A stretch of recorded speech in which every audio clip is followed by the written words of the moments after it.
sharing this. Hi, everyone, and welcome to the Defense of Democracy University Tuesday night workshop going through the summer of 2025. I want to welcome everybody to the call. Just a few little housekeeping things. Our host today is Karen Lawson. She's going to be giving the presentation.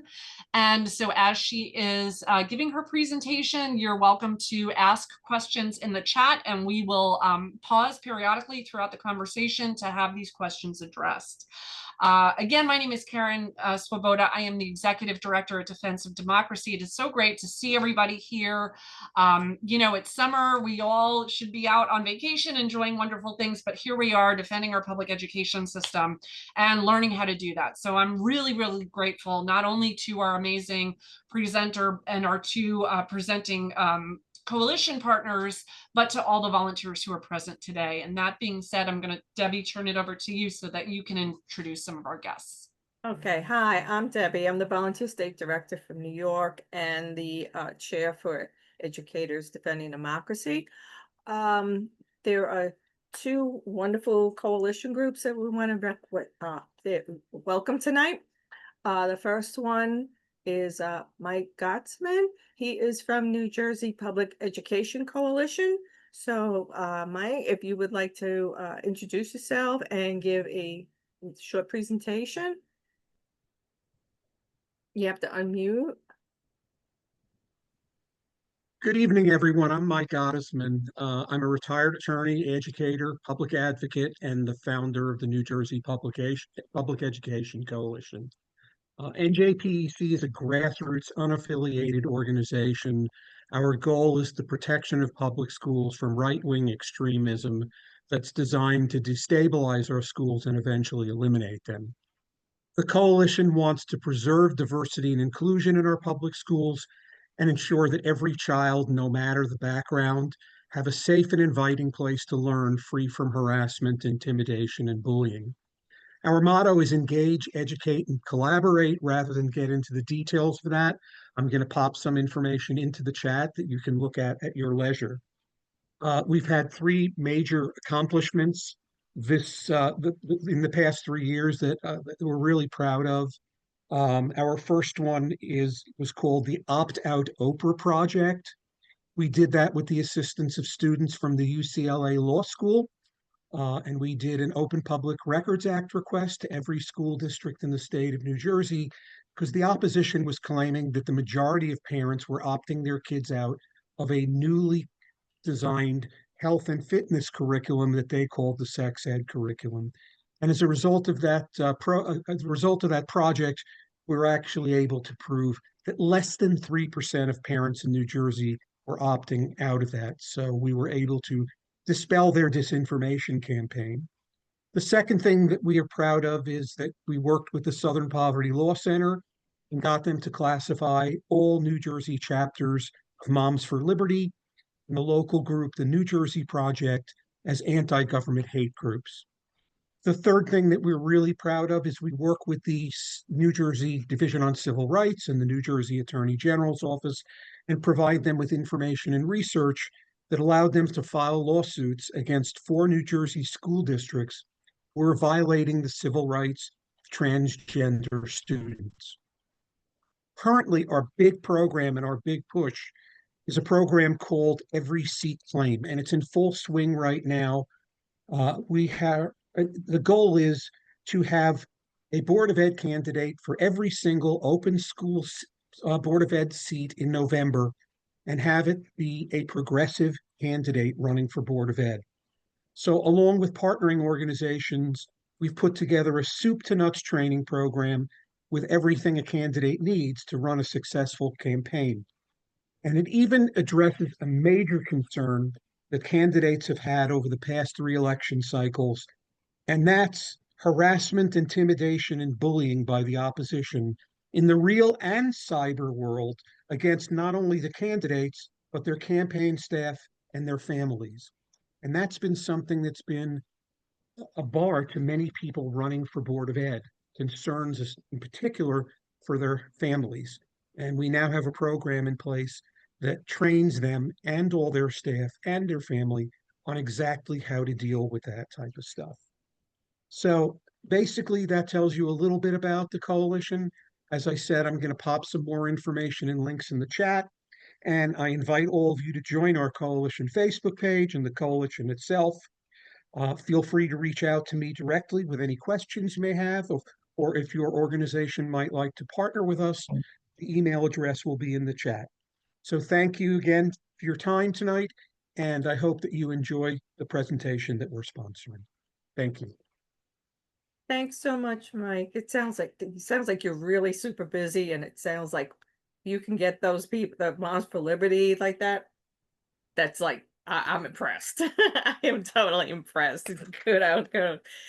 So our next sponsor is Meredith Ray, and she is with the group Loudon for All. So Meredith, if you can like to unmute yourself and give a little short presentation. Sure. Hi, everyone. My name is Meredith. I'm here representing Loudon for All, which is a grassroots nonpartisan political action committee based in Loudon County, Virginia. We are a group of local parents and community members who came together to fight for justice, truth, and equity, especially in our public schools. We are not funded by any national groups. We are not professional organizers. We were just people who were tired of watching our community become a political playground for extremists.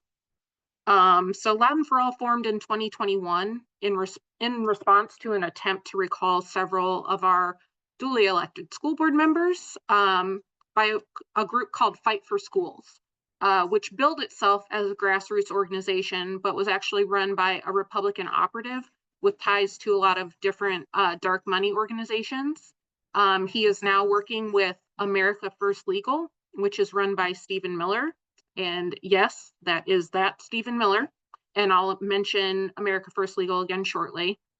But because of our proximity to Washington, D.C., and the number of Trump appointees that made Loudon their home from his last term to the current term, Loudon has been used as a testing ground for far-right culture war messaging, school board recalls, CRT, book bans, social emotional learning, DEI, anti-trans policies, attacks on educators, and disinformation campaigns. And if you have seen it in national headlines, we probably saw it here first. So we decided locally to organize.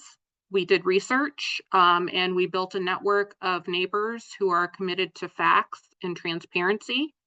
And we have been able to get results. This year specifically, we helped build public support for renaming schools with ties to the Confederacy. So schools that never should have been honored with those names in the first place are now being renamed. We fought back against attempts to defund the DEIA division in Loudon County Public Schools. We organized a book drive for Arab American History Month to get books for a local middle school that were in Arabic and also books that told stories for and by Arab Americans. We helped clear teacher wish lists for back to school. We also mobilized thousands of people to send emails to the Virginia High School League, pushing back against their enforcement of a harmful policy that bans transgender girls from participating in high school sports. We have also exposed a politically motivated sham investigation by the Virginia Attorney General into our school district's Title IX practices and helped shine a light on how those attacks were politically motivated and coordinated. We have handed out tens of thousands of our fact sheets on local misinformation topics on Election Day to help educate voters on their way into the voting booth. And most recently, we are working to defend our school district and 4 others in Northern Virginia from a recent action by the U.S. Department of Education due to a complaint filed by the aforementioned America First Legal, which claims our trans-inclusive policies violate Title IX. And that's also despite a binding decision from the Fourth Circuit Court, which requires Virginia schools to allow transgender students to use facilities that align with their gender identity. So the Trump administration is essentially trying to force the largest school districts in Virginia to violate federal court decisions So a core part of Loudon for All's work is educating the public with fact-based information to dispel the myths and disinformation. We publish detailed fact sheets and issue statements addressing hot button topics that have been misrepresented. We try to expose how right-wing activists have exploited social issues and stoked fears with false claims by distorting things that have happened in order to control the public narrative. And our statements have been reported in the Washington Post, our local NBC, CBS, Fox, PBS, news affiliates, DCist, and other local newspapers. We have run multiple petitions that have gathered tens of thousands of signatures. We work on exposing hidden political connections and help to elect school board candidates who believe in protecting all students and not just the ones who fit a particular ideological mold. And while we are a political action committee, which means we can endorse candidates, we spend most of our money in our community, supporting community partners, running social media ads, and printing materials. We don't follow party politics, we follow facts.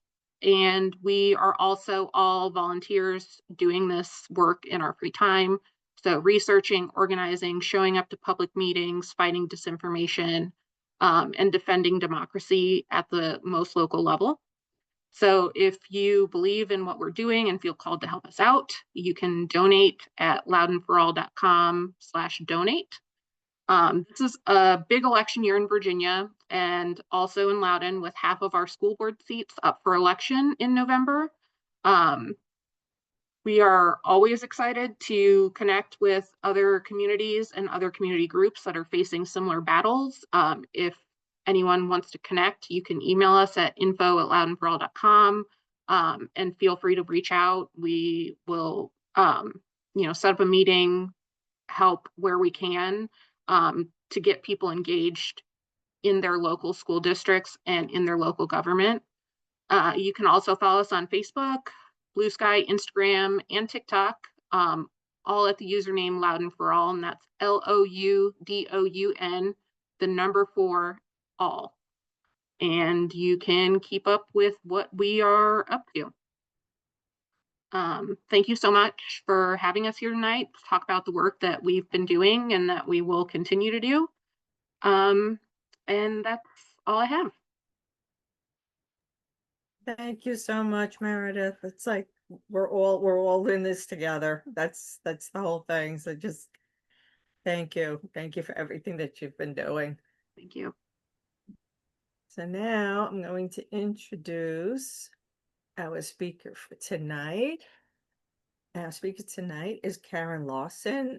She is the co-founder of the nonprofit, nonpartisan Public School Defenders Hub Coalition, based in Southern California with the affiliate hub in Northern California. The coalition consists of 50 state-level, regional, and local organizations committed to defending public education. The hub has a priority focus on achieving a functioning, accountable system for education code complaints, tracking, and response. Together with the ACLU, Karen and the team co-authored a California Education Complaint Guide tool with key reporting agency authorities, contact information, and examples of different types of noncompliance to help members of the public file effectively. The Defenders Hub offers free lawyer-developed California School Board observers training on a quarterly schedule. Karen's education background is communications, and she's retired from a career in project management and training in the health sector. So without further ado, introduce Karen. Thank you so much, Debbie and Karen, and everyone who has joined tonight for this segment of the Defense of Democracy University. I do have some slides to go through with the group this evening, and I want to mention my friend Joan, who's in the room. We have been in the trenches together for several years in the community where I live, and it's great to see people from all over exchanging ideas so that we can have impact in this fight that we're in to defend democracy. It's amazing when I hear all of that work effort from the people who've already spoken this evening. You think about all the volunteers and what else they could be doing with our lives, and yet we feel compelled, as Debbie said, to join together and to really recognize that public education is a foundational part of democracy. And that's really what we're here for tonight, is to talk about school board accountability as it relates to defending our democracy. And I'll begin by sharing with you, I live in Southern California and have 2 adult kids who went through public schools.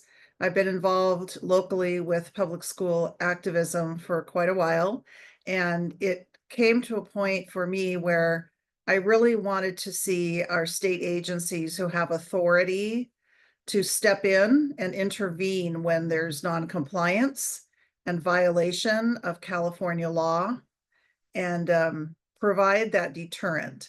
Have you ever heard the saying, I heard it once, that laws without consequences are simply suggestions? So that sort of landed on us. And for tonight, what we prepared is this additional material about accountability in the context of democracy requiring an educated society. You may not be aware that something around 90% of kids in the US attend public schools, that charter schools are considered public because they receive public funds, that public schools are accountable. In California, I don't know if this is the same terminology, but it may be elsewhere, our local agencies are part of the governance system that is outlined in the Federal Brown Act around governance. And all of us in the community have oversight rights and responsibilities to be involved in school board accountability. So we'll talk a little bit tonight about different ways to approach escalating non-compliance when we see that in our communities and it deserves intervention. I'll mention briefly as I get started that the volunteer group that I work with, which is a nonprofit, the term is 501c3, so we don't get involved in directly into electoral actions, but we work heavily on education advocacy, and we're an all-volunteer organization as well. We do have 2 part-time contracted staff. One runs our programs and the other is our managing director. But it's the Public School Defenders Hub is really a coalition. It's now up to 70 groups that represent California players, whether they're statewide, like the Teachers Association, or they're part of the National Education Association, or the ACLU here in California. And the notion was to provide this coalition space so that we could leverage the power of numbers in advocating for policy that would support us at the local levels, at the district levels where a lot of this damage is being done. And we're not seeing as much intervention as we need. So for the Public School Defenders Hub, our priorities include being urgent around defending and also about making our case with our coalition's support that enforcing state and regional local laws is key to having a functioning public education system that will serve to prepare citizens to defend their own democracy as they move into their lives. And we recognize, I think one of the other speakers was talking about the sources of some of these attacks. So for the Defenders Hub, we're very aware that for-profit privatization of schools is largely in play. And that's not just locally here in California, but across the country. Also partisan power. And those of you that are tuned in to the Christian nationalism movement, there is this ideological goal to command what they call dominion over 7 aspects of our society, including things like governance, and public education. The other areas, by the way, include things like banking, the financial systems, and all other major aspects of our society. So those influences are coming to play in our local school boards. We also see this charter school lobby that's having huge impacts, more in some states than others, but they're coming for everybody else.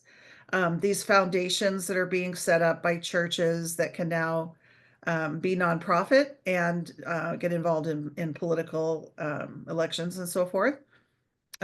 We also see huge partisan PACs and independent expenditures that are weighing in at the school board level. And of course, Moms for Liberty, the Turning Point. In California, we have a group, I think it's similar to what Loudon Foundation was talking about, or Melissa was saying, called the Family Council, and then the Republican Party, at least in California, and I think in many other states, is playing large into this. And so the Public School Defenders Hub is a nonprofit coalition working together to urgently defend against these attacks from these sources. Now, referring back to this idea about accountability, probably most people in this session tonight recognize that federally we have governance law. We call it the Brown Act, and it applies to all of us from what we used to recognize as our Department of Justice and our Department of Education, of course, both of which are currently in pretty bad shape as a result of some of the administration's priorities right now. Moving down from the federal level to the state level, we have our departments of justice at the state level. And in California, they are attuned to civil rights, student rights. And then we have the Department of Education, or in some states it's by another name, but similarly is responsible for your state's education code, which is law. Moving down from there, then you have the local board. And in California, we have what's called local control. Many states have this in effect now, and local control gives the school board quite a bit of latitude.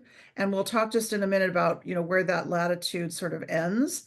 But in California, we participate in a 3-year local control accountability program. It has to do with setting goals and achieving those goals to then be calculated for the funding and therefore the budget that our school boards receive. And where this is all going is pointing to accountability. So it's really important that as volunteers, most of us are not lawyers. I'm not a lawyer. It takes some doing to learn how all these different levels of authority come into play. At the level of our school board members and our district administration, it becomes even more challenging because in many states and localities, the school board has adopted policies or resolutions that are many times either in conflict with our state laws, or they are unique and are not mentioned at all in our state laws, but sometimes in federal law. So how do we hold these boards accountable when there's so much to understand? The local school board is responsible for what it puts out to the parents, the policies that it adopts, the agendas and the subject matter that they take action on at their meetings. And uniform complaints is a term that many of us in different states recognize as a standardized way for our state to receive reports from us in a way that conforms or aligns with education code or federal law, and in a manner of presentation to the authority, gives the authority the information in a way where there can be investigation, disposition, sometimes intervention, and in a few cases, enforcement of law. we have all heard, I think, maybe some of us, maybe not, but of this idea about requesting public information. It's called different things in different states and regions and so forth. The one that I'm familiar with is referred to as an acronym, PRA. And then there's another one, which is federal. You'll hear people say FOIA, which is a Federal Information Act request.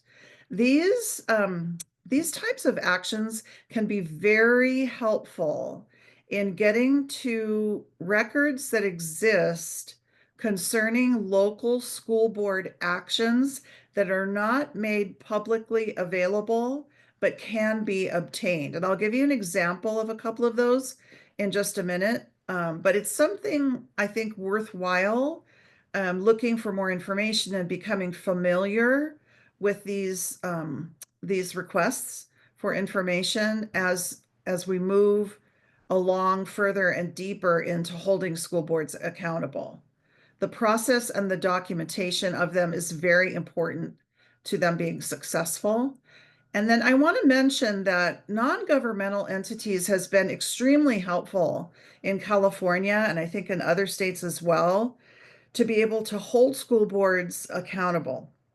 There are groups, of course, that deal with civil rights, separation of church and state, First Amendment, and so forth, and highly encourage regional and local activists to know who those non-governmental entities are that have resources that can be tapped when a specific challenge comes up that is not compliant or is broadly partisan, where a school board is taking action that really needs to be countered or confronted. So what's not permitted under local control? And when we get through this one, I'm going to stop for questions. So if you have any, enactment of programs or activities by a school board that's not permitted by law or your state statute is not to be undertaken by your local school board. Now, I can only speak, here in California and specifically Southern California, our school boards don't pay attention to this rule at all. They pretty much, it's the Wild West. They will enact programs and activities that violate state law and federal law without even thinking about it. It happens all the time now. So accountability is key, and that's why we're doing this tonight, is to hold them accountable. Removal of instructional materials is a subject that's very broad. I'm not an attorney, and I don't know interstate laws, so I can't really guide anybody or give answers about which instructional materials a school board can't remove, but we can comment on what we've seen here in California and just generally about instructional materials as part of standard curriculum.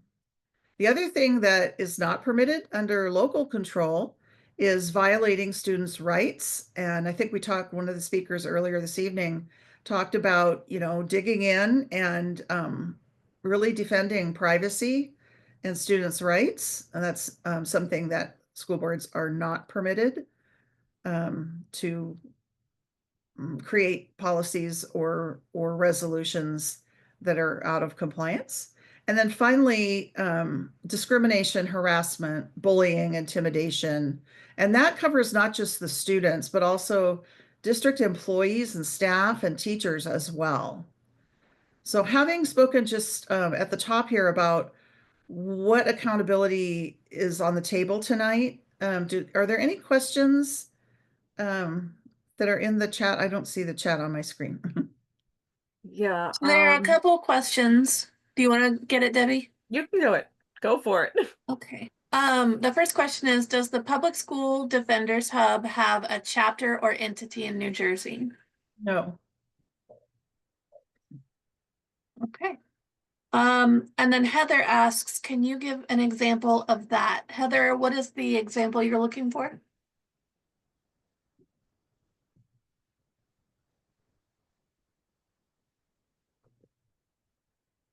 Heather may be on mute. Yes, Heather will not be able to unmute. Heather needs to type it into the chat.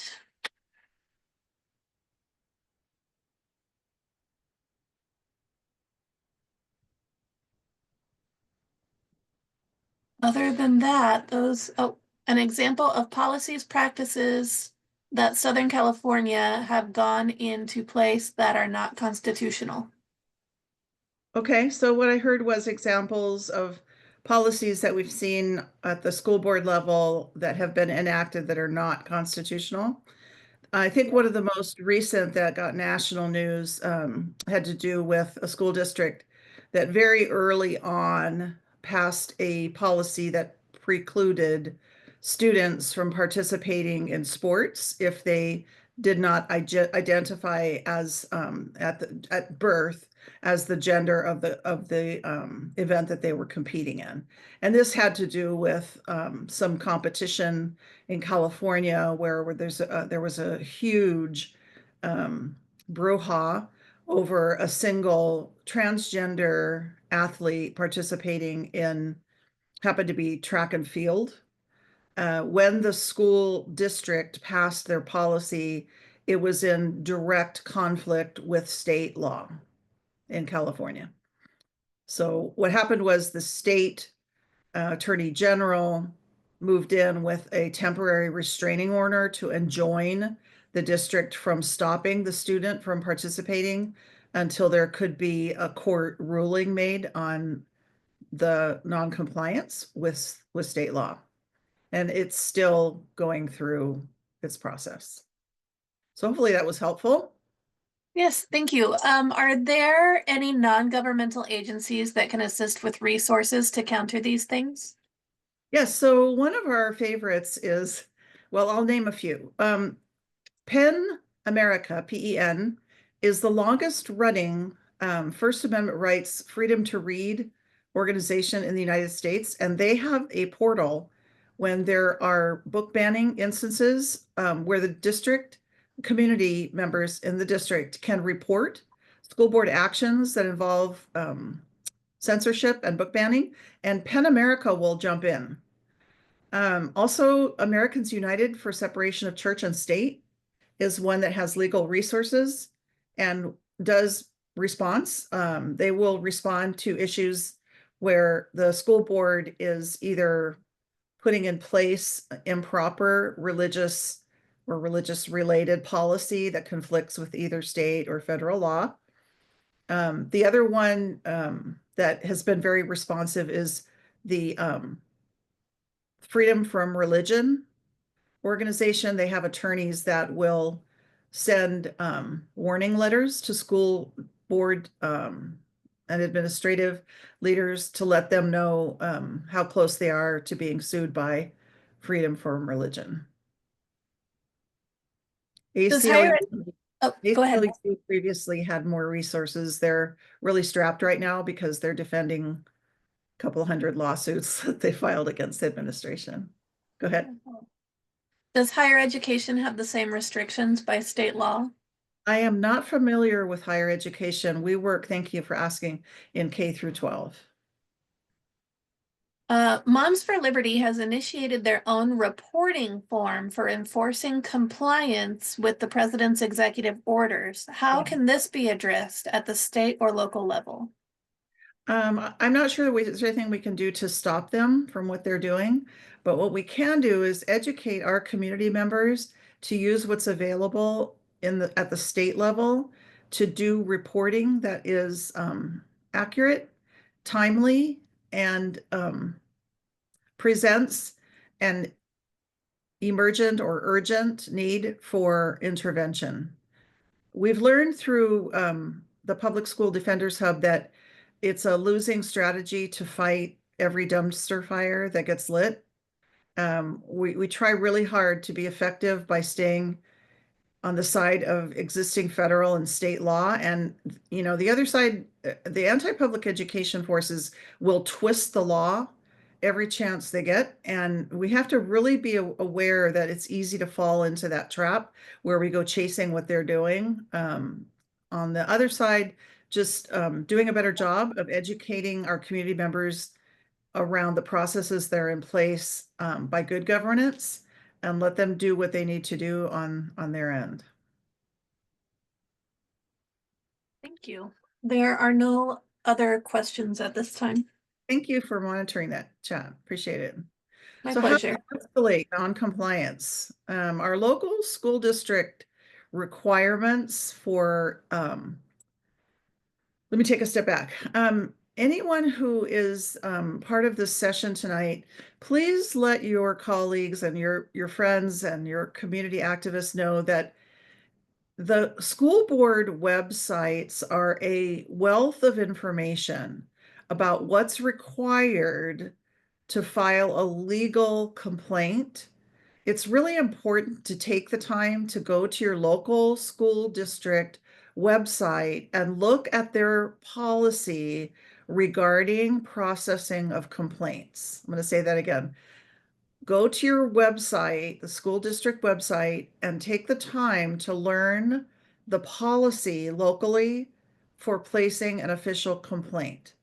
In California, we have a law that requires us to complain directly to the school board that violated or appears to have been non-compliant with the law. We have to first complain to the school board that actually did the violation, and then we have to wait for 60 days for them to, excuse my cynicism, but do nothing before we can then escalate to our state authorities. Now, that may not be a requirement in other states, but again, that's why I say go to the website for your local school district and know the policy before you proceed to do really anything with escalation. And when I talk about escalation, imagine that you and some of your friends are attending school board meetings on a regular basis. You know where the agendas are going to be posted before each meeting. You've become accustomed to reading those agendas. You know the difference between items that you're allowed to make public comment on and those that you're not. You're following the agenda topics, so you know how your school board operates in terms of proposing a new resolution, reading it once or twice before it can be voted on. You know, you've become familiar with the process, and you identify that something's happened that appears to be inappropriate or non-conforming.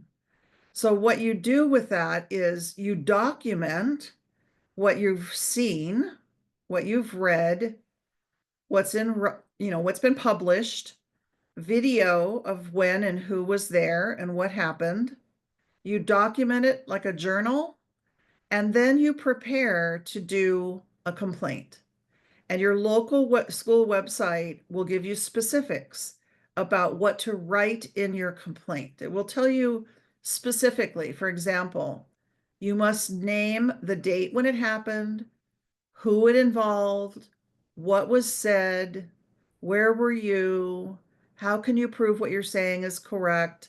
So you have all of this documentation that is very tight, and you've already, in California, waited your 60 days for nothing to happen.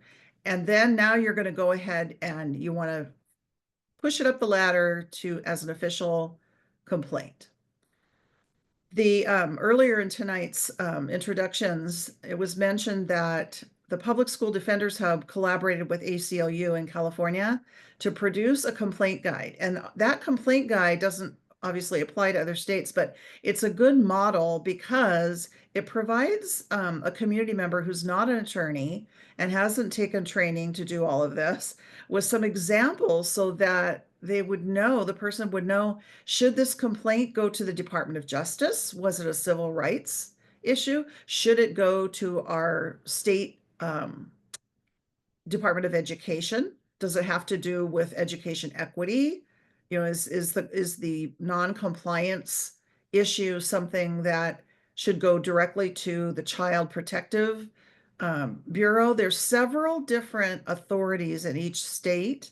And the reason why we took the time to break down the guide was so that people can find the right agency to complain to. And oftentimes in California, I'll say at least, the agencies don't even list the email address or the physical address where you can file a complaint, which we just think is not right. But by putting together resources, you'll be able to better hold your school board accountable, because your community members will have the tools that they need to know what to put together in a complaint, when to do it, and which agency and where to send that complaint. So I mentioned here, this is important in California, I presume elsewhere as well. It's very important that the complaint be what they call first person witness. An example of that is if you happen to be present and you've taken a video, it's considered pretty solid evidence. If you were not present, somebody told you about it because they heard it by someone else, it's not considered first person witness. It's very important to understand that when a uniform complaint is considered, in order for it to be substantial and to warrant investigation, the credibility of the complaint is measured, and first person witness is one of the best ways to establish and document the issue. The agencies sometimes respond right away with a kind of a cover, like a template letter, and they'll say, we've received your response. It'll take us a few weeks. We'll get back to you. Sometimes you don't get a response at all. It just kind of goes into the black hole. So if you don't get a response within 2 or 3 days, presume it's gone to spam and resend it. Additional requests for information do make their way up the ladder. And sometimes it's taken me, I'll say in my own experience, it's taken me 5 or 6 times to present the uniform complaint in order to get just a response that the agency received it. It's very frustrating, but you can just kind of be persistent. It's very important to also let your local community know that you're filing.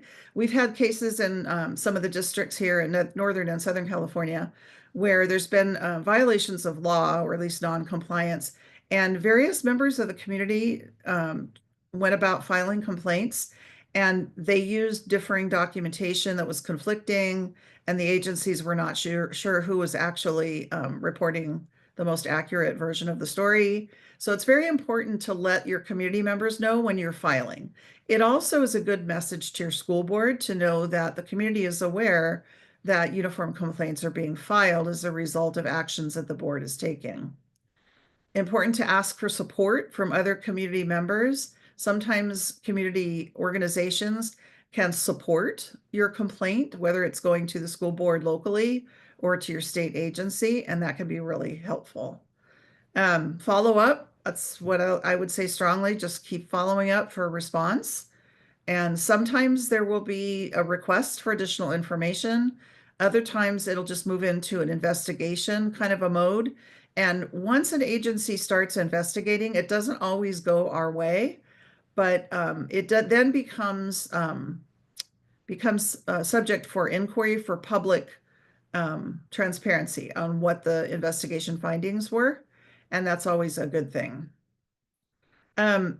I just want to wrap as far as complaints that the agency, I'll say at least in California, our agencies, which are the Department of Justice and the California Department of Education, do not have a boss. There isn't anyone over them that will hold them accountable to their statutory responsibility to enforce the law.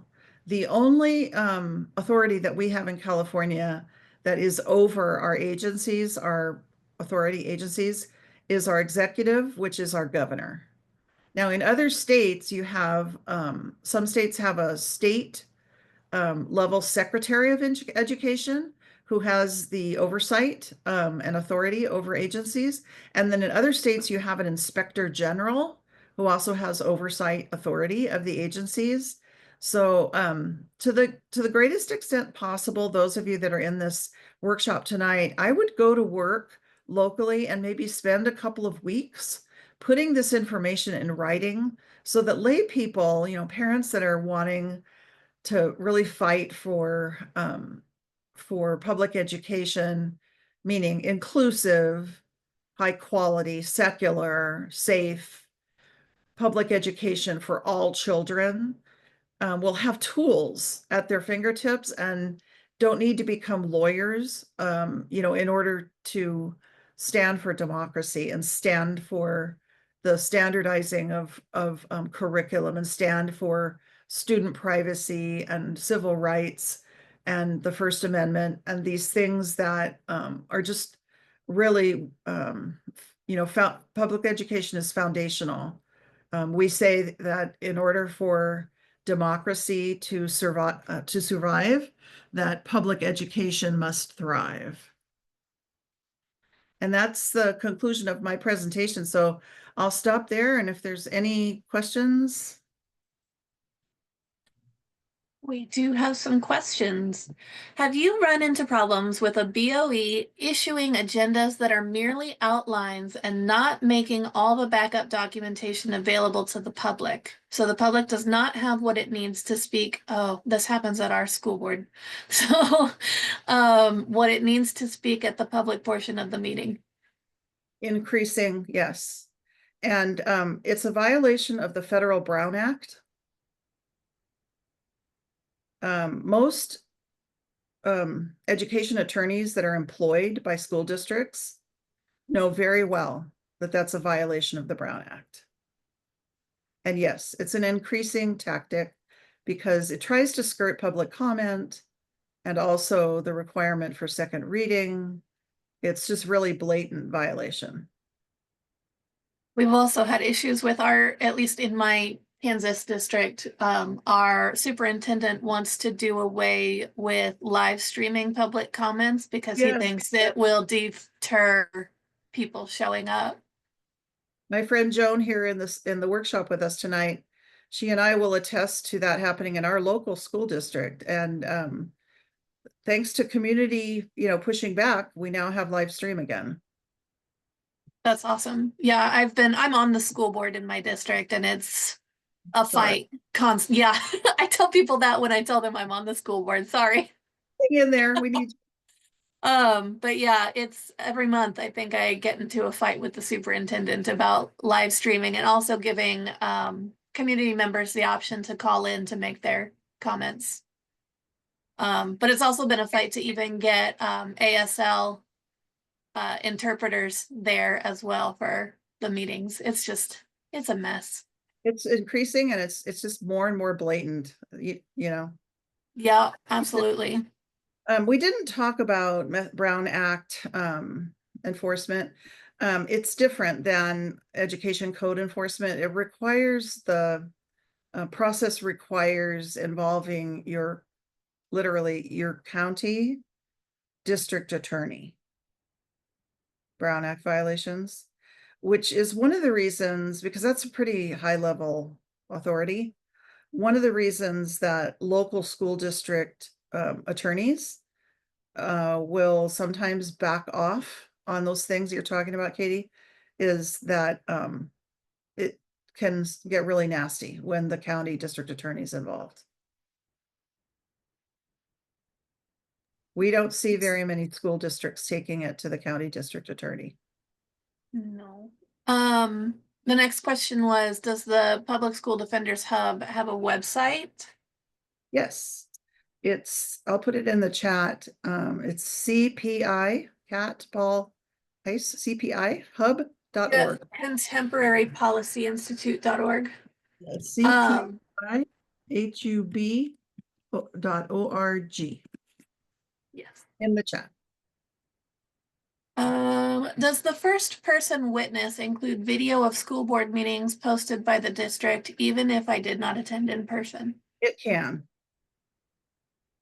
They don't call it first person because you weren't there, but it qualifies. Also, I learned in one case that the publication by a large local newspaper also was considered first person because the journalist was present. What happened? I wouldn't rely on that, but it came in handy in one case. Good idea. At least for using as an example of precedence. Well, it happened to be the LA Times, the Los Angeles Times, and the reporter was present in the room and documented what happened, which was just blatantly non-compliant. and then published it in the newspaper. So it was considered Mm. first person witness. Nice. Is the Brown Act a California law or national? Brown Act is a federal law that's been challenged many times, and it applies to all states. I use the word governance, school board governance, when we talk about the Brown Act.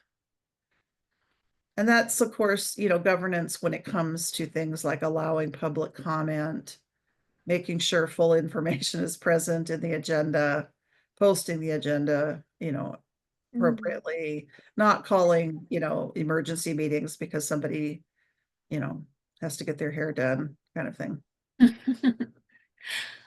Does the ADA require boards live stream or record meetings? Okay, so ADA is one of the authorities that comes into play around, they call it public access to public meetings. So it can be in the format of like ADA, in some districts, there have been challenges around using sign, language for people that are not hearing, don't have hearing. It can be live stream for people that can't get to the meeting, just physically can't get there. But then in addition to ADA, there are also state laws that apply to things like groups like your city council, maybe your board of supervisors, all of the other government public meetings. So I can't really comment on it from a state perspective.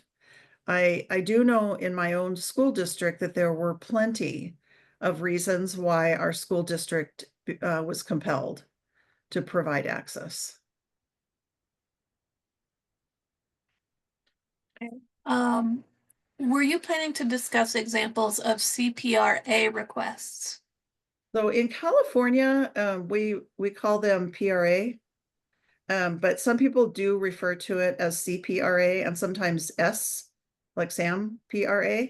So there's all these different acronyms, but essentially it's the format of a written request that specifies the exact names of people, first and last, correct spelling, who were involved, dates, exact dates, including time of day, start and finish, what type of record, written, email, phone conversation, transcripts, specific, very specific requests for information, and then what type of documents are being requested. Is it reports? Is it like invoices? So all of these things I'm mentioning fall underneath the different acronyms PRA, CPRA, and SPRA. And again, I refer you back to your school district website because it's really important that everybody start with what's required by your school district to be considered as a responsive public request act. It's becoming a very common trend now for them to be price gouging those requests to deter you from receiving them or deciding to take them. Yes, It's one embarrassing. about 4 months ago that quoted the Defenders Hub $8,600 to report out on invoices that were paid by a school district out of the general fund for advertising an illegal expenditure. And the reason given for the $8,600 is that they would have to have a data analyst prepare the files. Long story short, we pushed back and there were 7 invoices and we got digital scans of them and it didn't take any data analyst. So always question, that's a good point. Yeah, they charged like $500 recently when someone, Cora, requested the discussion around the federal funding freeze. All they had to do was pull emails. They tried to charge $500. It was ridiculous. Some of these school districts are so overwhelmed with records requests now that they're having to hire 3 and 4 staff people that do nothing but just respond. Anybody else? I think we're It's coming close to Joan the hour Herrick. Joan Herrick is asking, Karen, are you going to the board meeting tonight? Topic is resolution regarding prayer in schools. Yeah, so this is Mahmood is the Supreme Court ruling that was issued a couple of weeks ago. And this has to do with the federal now permission for school districts to allow parents to choose their children out of any curriculum that they find objectionable based on their religion. So the district that is mentioned here happens to be one of 4 who are pulling these policies up into to take action on. And it expands on what the Supreme Court ruled into other areas that were not mentioned in the federal ruling. So we do have people that are present with some documentation at this local district meeting tonight. But I guess what I want to say about it is it's not an isolated incident, and it'll be all over in all states fairly soon. It's really a nuclear attack on public education because it'll prevent schools from having standard curriculum. Imagine you're a teacher with 25 kids and 10 different religions, and you're going to try to deliver standard curriculum. So yes, that's happening tonight, and I imagine it'll be another legal thing. Okay. Well, thank you so much because time is down. It's like 8:58. So thank you so much, Karen, for doing this tonight. Really, really appreciate it. Let me give me a minute here. I gotta do the recording if my computer will let me do More this. democracy, people. Let's see.